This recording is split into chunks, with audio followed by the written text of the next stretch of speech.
I will introduce our speaker for today. This is the first in our second series of Making Space for Art lectures sponsored by HARP. Last year we had the first series and it was really successful, and so they've actually sponsored us for a second series. So Sonia is our first speaker. I actually found out just a few days ago that Sonia is actually an alumni of the English department here at Royal Holloway. She did her undergraduate here, so she knows this space very well. She's a curator and cultural strategist with over 15 years experience in project management, arts and cultural programming and organisational development. She is currently head of the Guildhall Art Gallery and London's Roman Amphitheatre, having joined the City of London and as principal curator in 2010. She's previously held posts of curator of ceramics and assistant curator of paintings at the Victoria and Albert Museum. She's published and lectured widely on the 19th century art and culture, as well as aspects of curating and contemporary collecting. So the perfect person to talk to us about curating and making space for art. She is going to talk about curating specifically within the City of London and all the kind of cultural and financial issues that brings with it, both in terms of what the City of London stands for at the moment in the press, but also in terms of its collection and kind of curating the Roman Amphitheatre and also an art gallery. So I will hand over to her. Thank you. Okay, thank you very much, Laura. Yes, I sat many an exam in this room, so there's always a frisson of fear when I return to this space. I wanted to begin my talk today with a quote by Sue Clifford, who's founder of the arts organisation Common Ground. And this is the kind of statement which I think we now take for granted following decades of thought into the cultural impact of cities. So Sue Clifford says, "Cities are not simply bundles of architecture, feats of history, sociological salads, economic engines, tourist destinations, or development opportunities." I think it's a given that we now think about the metropolis in terms of its rich tapestry of people and places, which is what Sue Clifford goes on to argue. Within London, this is also true of most areas and quarters, many of which have their own distinct history and identity. But given the geographical space in which I currently work, this statement got me thinking, what about the City of London? Where does the square mile sit between public perception and reality? And what is the role of art and culture in negotiating this identity? Surely the City of London is very much seen as a bundle of architecture, home to buildings so iconic that the city skyline is now dominated by epithet skyscrapers, the gherkin, the walkie-talkie, the cheese grater. Its history, unique in the UK, if not in the world, means that it retains rights and privileges going back to the medieval period. These privileges, including keeping its own police force distinct from the Met, having its own Lord Mayor distinct from the Mayor of London, and offering the vote to local elections to businesses as well as residents, define it. It is undeniably an economic engine. The city is a metonym. It stands in for the UK economy, as does its synonym, the square mile. In fact, I think the city is so embroiled in the world of finance, it is actually in danger of losing its sense of place in the public eye. For instance, I notice that when the city is mentioned on the news or in journalism, they often flash up a photograph of Canary Wharf. So the idea is that the idea of the city, goes wherever the money is. So where does that leave the actual, physical, living, breathing City of London? Today I want to explore these meanings of place and look at how the City of London is at once a cluster of dynamic business enterprise, keeping the economy afloat, and the focal point of blame for the economic crisis. Alongside the controversy, the city is also one of the most historic and cultural areas of London, with exposed Roman ruins, libraries and museums sharing space with new high-rise office blocks and increasingly luxury penthouse apartments. This paper examines the role of the City of London Corporation and the Guildhall Art Gallery in particular in shaping the cultural landscape of this historic and energetic space, bringing into focus new collecting strategies and initiatives for public sculpture that reposition the city as a space where art and commerce collide. So to set the scene, I just wanted to give a potted history and profile of the City of London before moving on to the art collection and display, because it's often a place where the history and the way it functions is somewhat shrouded in mystery. So geographically, the city is small. There it is in the middle in blue, in between Westminster, Kensington, Tower Hamlets. It occupies an area of 1.12 square miles, which is why it's also often known as the Square Mile. It is one of the oldest parts of the capital. From its time as a Roman settlement, and some of the defensive Roman wall still exists today, to the Middle Ages, this was London. The metropolis gradually expanded from this nucleus. William the Conqueror recognized the liberties of the citizens of the city. He pledged to defend their freedoms and protect the city from external interference. And these privileges have been preserved by subsequent charters and laws. In the 17th century, the city resisted attempts to encourage it to extend its rights to the growing London of Westminster, Southwark, Clerkenwell and Whitechapel. And somewhat controversially, it has also survived largely intact from subsequent municipal reforms of the 19th and 20th centuries. Consequently, the City of London is credited with being the oldest continuous democratic commune in the world, with 2,000 years of self-government, distinct from the main government of the UK. So the City of London Corporation is effectively the local authority that runs a square mile under the auspices of the Lord Mayor of London. And here he is. This is the current Lord Mayor who has just come into office. This is Geoffrey Evans. And not to be confused with the Mayor of London, currently Boris Johnson, who I think wears fewer robes, actually, although that's probably not through choice. The Lord Mayor presides over its governing bodies, which is the Court of Aldermen and the Court of Common Council. And within the city, only the sovereign takes precedence. So the Lord Mayor also takes precedent over the Prime Minister. The city is home to 7,400 residents, which is absolutely tiny in comparison to other London boroughs. In contrast, 392 5,000 people are employed there, mostly using public transport to commute to work across London and the surrounding regions. And this slide shows early morning workers, pouring out of London Bridge, across the bridge and into the city for work. I think it's a scene that we've been familiar with for decades, if not centuries, when all of these people would have been wearing bowler hats and carrying umbrellas. The majority of workers commuting to the city are employed in the financial services, and the legal profession also forms a major component of the northern and western sides of the city, especially in the Temple and Chancery Lane areas. These are the notorious cash-rich, time-poor professions, and the task of attracting workers in their lunchtime to take part in cultural activities is perhaps harder to achieve here than anywhere else, although I don't think it's actually an easy market to achieve anywhere. I think workers are always rushing to have their sandwich in their lunch hour rather than embracing cultural activities. This largely solvent proportion of the working population is also not usually a priority target audience for most cultural and heritage organisations. So the city runs several high-profile cultural services. In addition to its 5 libraries, it either fully or part funds the Museum of London, the Barbican Centre, Tower Bridge, Keats House, London Metropolitan Archives, and of course Guildhall Art Gallery and London's Roman Amphitheatre.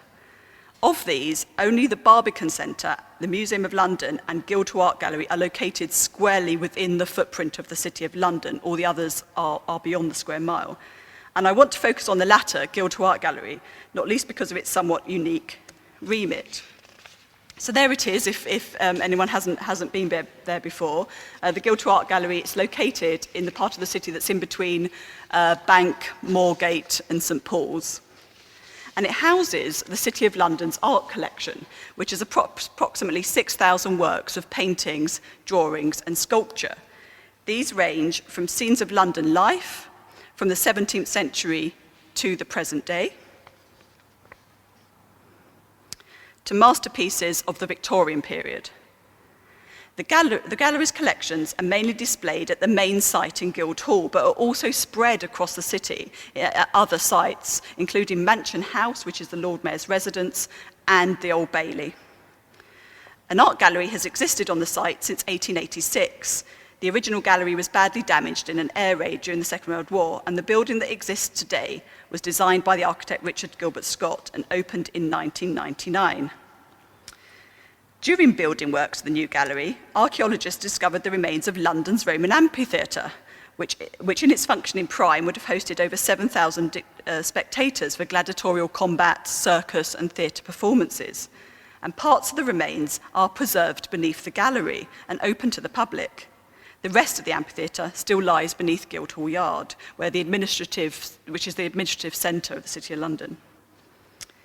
In addition, the gallery also houses a heritage space, which showcases a rolling programme of treasures from the London Metropolitan Archives, such as the city's 1297 copy of Magna Carta and the Shakespeare Deed, which will shortly be going on display, which is one of only 6 authenticated examples in the world of the Bard's signature. But in terms of a space for art, it can be a complicated sell. At once a city-specific collection, a nationally, if not internationally important collection of Victorian paintings, and an archaeological site.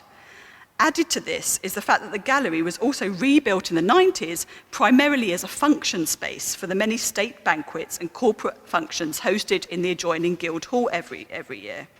And as such, it is a physically uncompromising space, designed to hold a static, permanent collection and posing a continuous challenge to the curator intent on flexibility and change. Over the last 16 years, however, it has very much evolved into a public-facing gallery. The space was re-hung last year with temporary walls built over uncompromising columns and new lighting and wall colours. Visitor figures are up from 33,000 in 2010 to 100,000 per annum, which is what we're on course to achieve this year. And this success has been mainly through a full exhibitions programme, which combines blockbusters on Victorian artists and locally relevant projects, and a dynamic events programme. However, it's the collecting policy that I want to talk about today, as this, I feel, demonstrates most markedly the ways in which curators at the gallery have actively interrogated what it means to be curating a collection within such a unique space, but potentially also a controversial space, given that it sits with it slammed back in the middle of the financial sector.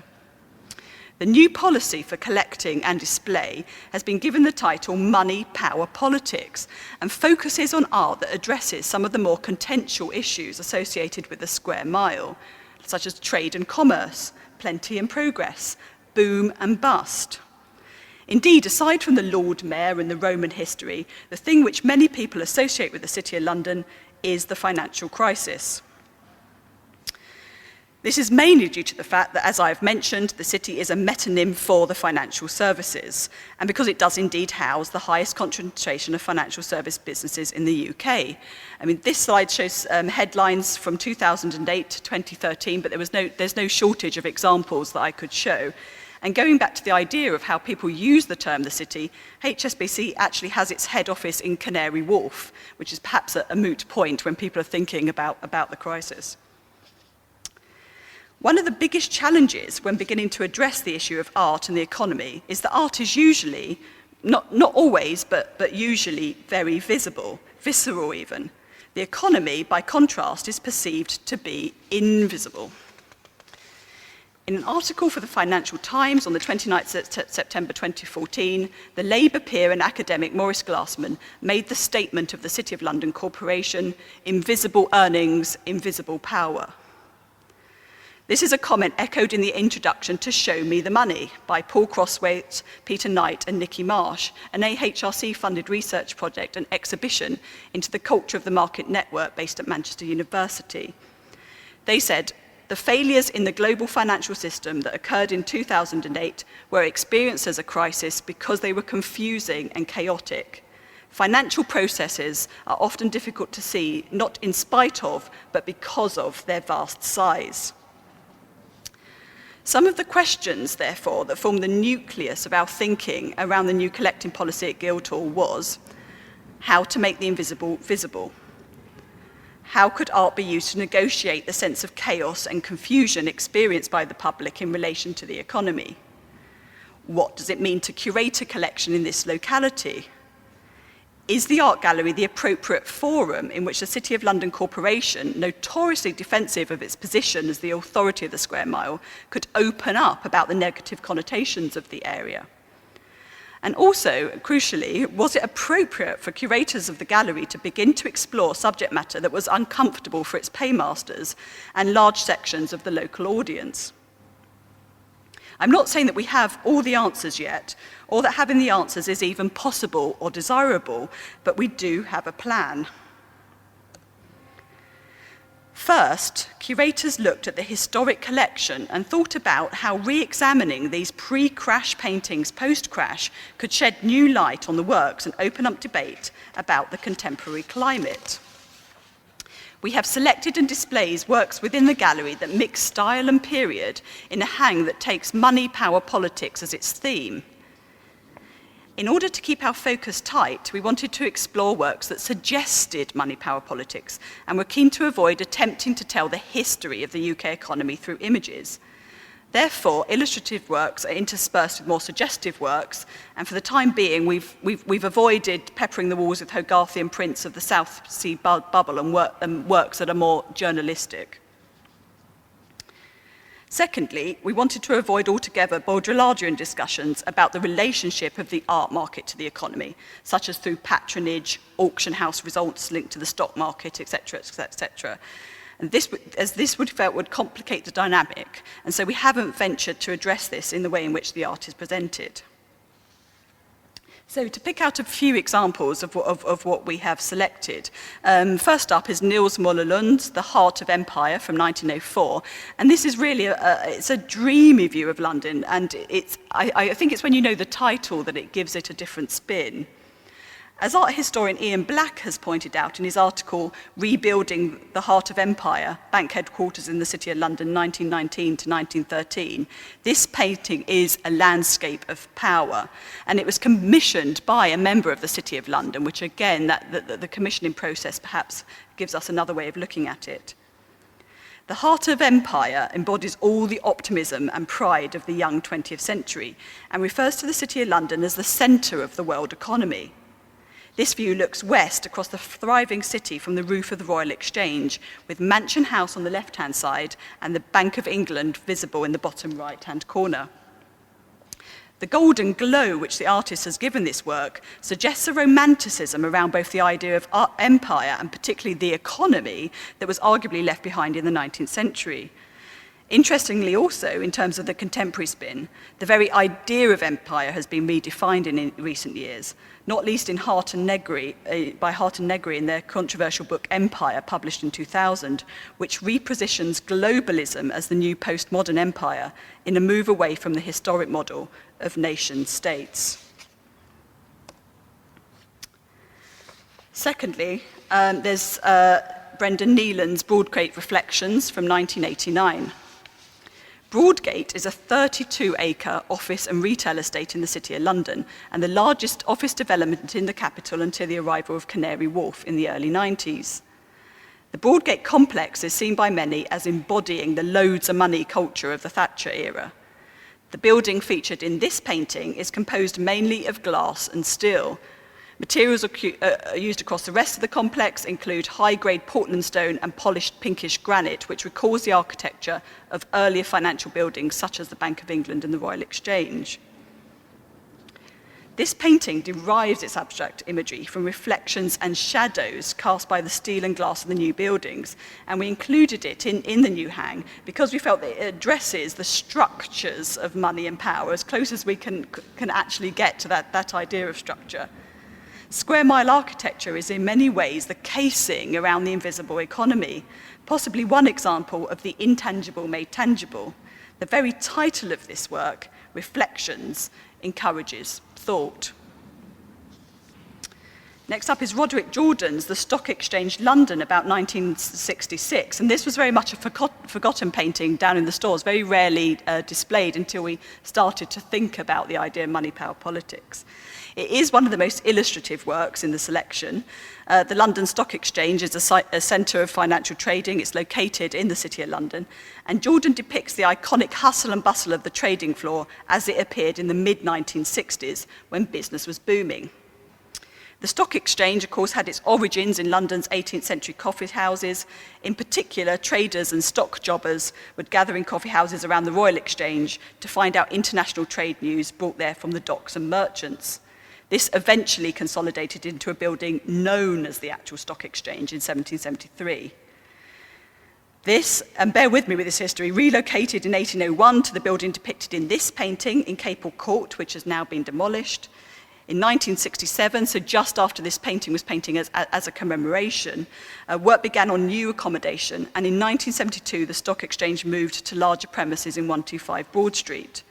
In 2004, the Stock Exchange relocated again to its current premises in Paternoster Square, reflecting the ever-changing demands of financial trading. And for me, this painting explores the significance of the historically male-dominated trading floor. The style of the painting, I think, is very old-fashioned for 1967, but probably accurately represents a style of trading that had remained unchanged for decades, if not centuries, until the advent of computerized systems and a speeding up of the change. The ant-like stockbrokers scurrying about their work, I think, raises the power of the individual versus the mass when it comes to financial trading.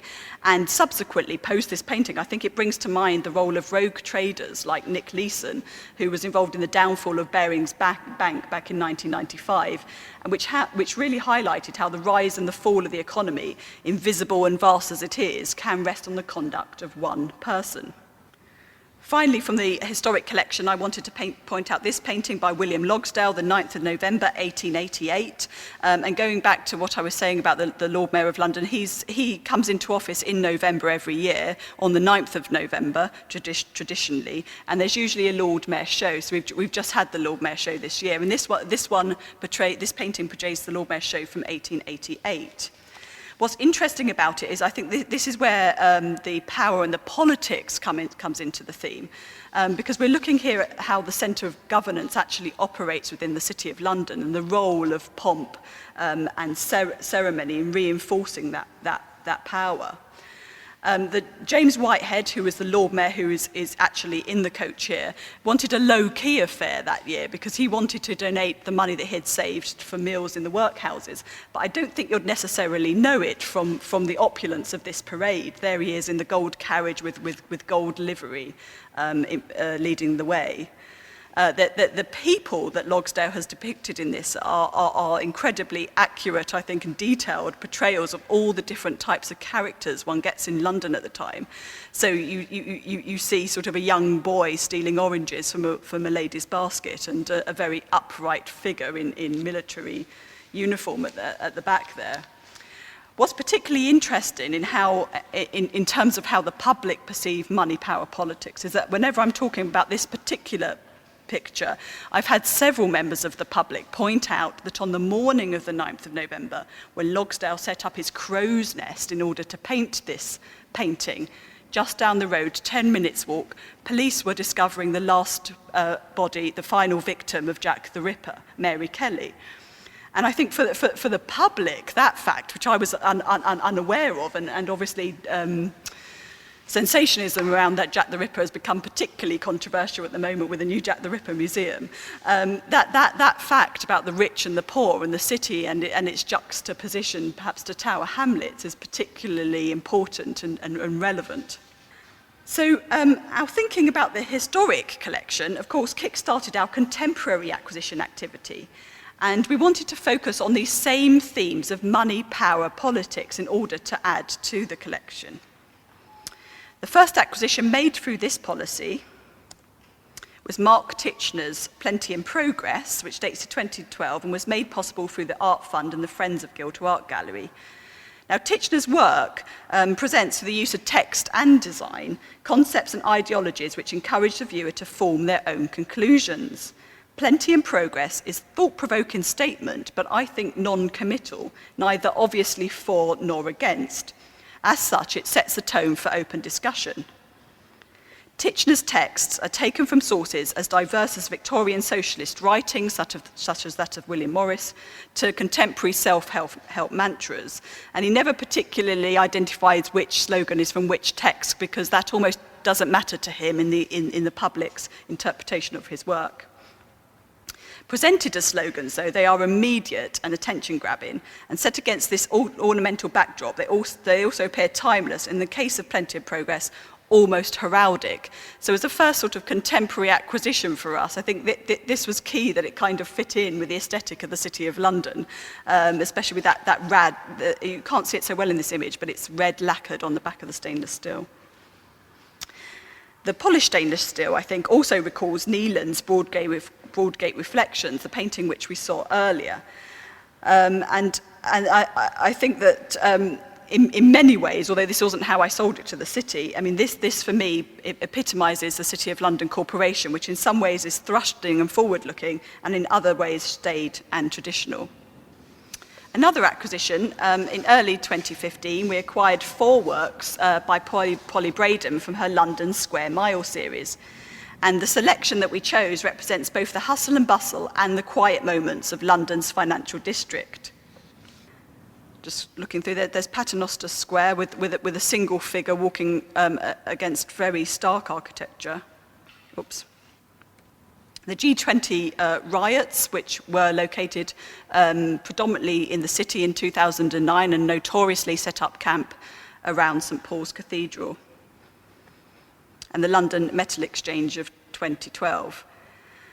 So this selection juxtaposes the world of work with the world of public political protest. So we felt that it did show 2 sides of the coin. In the artist's own words, Polly Braden says, "Stumbling into London's Square Mile, the heart of the powerful financial district, you could lose your way within minutes. Public streets blur into private forecourts. Seductive passages become corporate cul-de-sacs of soaring glass, steel and stone. Much of the new city architecture has a preening bravado. These are offices built to look great in photographs. To a newcomer, the city looks impenetrable, like an oiled machine with a hidden logic. City folk might seem coolly efficient, but it's an illusion. Look again, and many of them seem out of their element, as if caught between one air-conditioned sanctuary and the next. These are not employees on message. There is doubt and indecision in their gestures." Braden does define herself as a metropolitan voyeur, so her work is very much about the anonymity of crowds versus the intimacy of the photo that hones in on one person. This guided us in our selection of the images, plus our desire to represent different sides of the city. As part of our new way of thinking about the collection, it was, like I said, absolutely essential that we include the G20 protests, and we were pleasantly surprised that this passed through the City of London's board, I think demonstrating that there was a new willingness for openness amongst the City of London's corporation. I think it's also interesting to compare the unshakable confidence of Lund's Heart of Empire, which we saw earlier, with Braden's study in vulnerability. Also, what about global capitalism and the global economy? Is the idea of the financial services as a physical space irrelevant now? Is even Polly Braden's world that of the bygone? When I speak about this photograph in particular, people are most interested in it being a depiction of the last physical trading floor in the city. So there's an idea of that idea of history, you know, what this represents in historical terms, kind of overwhelming other nuanced meanings that we perhaps intended for the public, but it's how works of art change in the public perception all the time. I think it's this gentle probing as well that informs us going forward. So our forthcoming project is an exhibition which focuses more specifically on the City of London Corporation, and it opens on the 4th of March 2016. And we're very fortunate to have worked with the acclaimed British photographer Martin Parr on a series of images which really show the city through its ceremonial functions and events. During this time, Parr has visited the city's livery companies and been granted unprecedented access to high-profile occasions. So on the top left-hand side here, we can see 2 men that they're actually at an annual pancake race, which takes place within the City of London, and people dress up for that. On the top right, these are the watermen from the company of the watermen and lightermen. They still sort of enact some of those traditional and historic journeys along the Thames. On the bottom left, we have Fiona Woolf, who was Lord Mayor 2 years ago and was only the second female Lord Mayor in the history of the city. And the bottom right, we have 2 men from the Drapers Company, which is one of the livery companies within the City of London. So I don't know how many of you are familiar with Parr's work, but he's known for capturing archetypal Britishness in an affectionate and teasing way. The resulting images from this project, I hope, offer a new perspective on the City of London and create a unique documentary record of its colour and character. Through Parr's playful eye for detail and visual dynamism, visitors will gain access to a world of unseen private ceremonies, ancient to modern traditions, robes and chains and processions, banquets, public occasions, and informal behind-the-scenes shots. So again, it goes back to the William Logsdale painting about the processes of power and the function of power in somewhere that is as traditional as the City of London. Parr's work seeks to offer a more human perspective on ceremony, capturing unguarded moments and dishing up, I hope, some surprising insights. So again, Parr's project, I think, is indicative of a more open approach by the City of London Corporation, guided by the possibilities of the nuances of art. Going forward, in terms of our programming, we've set a challenge to the Gay Photographers Network to respond to the theme of money and power, and the results of this will be displayed in the autumn. And in 2016 and 17, we also hope to establish a programme of talks and events that take some of these ideas onto the podium, and we're particularly interested in looking at notions of both masculinity and femininity within the city. But all this very much takes place within the walls of Guildhall Art Gallery. What about outside on the very streets? Well, in 2011, the City of London Corporation launched Sculpture in the City, an initiative to curate a rolling programme of public art within the square mile. Now in its 5th year, Sculpture in the City aims to enhance the urban environment with cutting-edge contemporary works from leading artists, sited in both busy thoroughfares and quieter green spaces. Crucially, Sculpture in the City is a unique collaboration between the City of London Corporation, local businesses and the art world, delivered through a partnership between 22 Bishopsgate, 30 St Mary Axe, which is the Gherkin, Aon, Aviva, British Land, Brookfield, Hiscox, Tower 42, Willis and WRBC Development UK Limited. So it's truly a marriage of art and commerce. And it was very important to the businesses who got involved in this process that they weren't just sponsors of the project, that they were actually actively involved in dictating curation of art within the square mile. So all of these businesses have representation on the curatorial panel that decides the works that go on display. So Sculpture in the city is located in the EC3 part of the city, which is traditionally the insurance district around the Gherkin. And the Guildhall Art Gallery operates as the City of London's art advisor on the selection and location of the works. So I just wanted to point out a handful of works from recent years, so this is a back catalogue, that I feel particularly speak to the location in which they are situated and which have gained new meaning through their display in the square mile. So I think have made people look at them differently by being displayed here rather than anywhere else. So first up is Robert Indiana's 1 through to 0. And Indiana first conceived the number sculptures in 1980 for a special commission for a developer in Indianapolis. He then created several series of the numbers, including this 6-foot series, which came on loan to the city. Indiana's artistic motivation lies in the extrusion of the printed form into space. I think we're more used to seeing numbers as 2D entities, and his interest is actually in the symbolic, allegorical, and formal aspects of number. The palette of Indiana's work is also loaded with symbolism, so he explains the choice of palette as follows in a sort of progress through life. So number 1, the red and blue are associated with birth, 2, green and blue signify infancy, 3, orange and blue represent youth, and so on until you get to 0, which is in shades of grey and signal the end of the life cycle. So the question of location, which is here at the base of the Lloyd's insurance building, I feel brings about a shift in this meaning. The association of numbers with finance and accounting perhaps suggests itself more strongly than a holistic approach to the symbolism of numbers. However, this tension between what the artist intended and the location is what makes this piece particularly interesting. Secondly, I wanted to point out work by the artist Ben Long, which is a scaffolding sculpture. It's inspired by Robert Indiana, and I think when you look back at the numbers, you can see that 3D boldness that he's trying to recreate. And Ben Long's artwork is made specifically for the public realm. It's about challenging perceptions of how and where art can be appreciated. And it's inspired by actually his own experience of working on a building site as a teenager. The sculptures are designed to be dismantled and the pieces reused in other sculptures that he makes in the future. So there is an ephemeral quality to them, which is deliberate. He says, "I suppose I'm offering an alternative, monuments that reflect the change and evolution that the urban environment is constantly subjected to." Again, the location of this piece beneath the Gherkin places the focus on office work rather than manual work. Interestingly, the volatile financial environment in which the piece was placed contributed to its regrettably brief airing. So it was intended to be on loan until summer 2015, but in August 2014, IVG, one of the two owners of 30 St Mary Axe, filed for insolvency and the building went into receivership.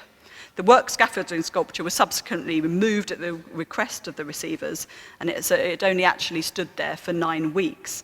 And I think this really speaks about the changing and unpredictable nature of the city and positioning artworks within the square mile. There is this radical turnover of ownership and desire as to what the space should mean. The final work that I wanted to talk about today is called Rays, London, by Xavier Wilhelm, and it's actually on display at the moment in the St Mary Axe area. It's a 12-metre tall, site-specific piece framing the views between the Willis buildings.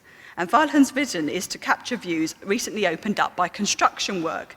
So this piece is also ephemeral in that the view will shortly close again when building sort of progresses and another sort of skyscraper is built in the middle there.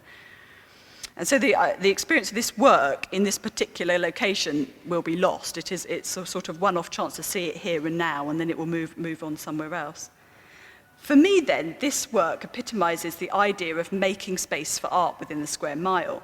That space is changing at an accelerated pace, driven by plenty in progress, if we turn to the title of Mark Titchener's work. I hope that all of the examples today shown across both the historic and contemporary collections of the Guildhall Art Gallery and the temporary installations as part of the Sculpture in the City project might form the launchpad for wider debate about the City of London, both as a metonym and a geographic location. Art has a particular role to play, I feel, in creating another dimension to London's square mile. That's it.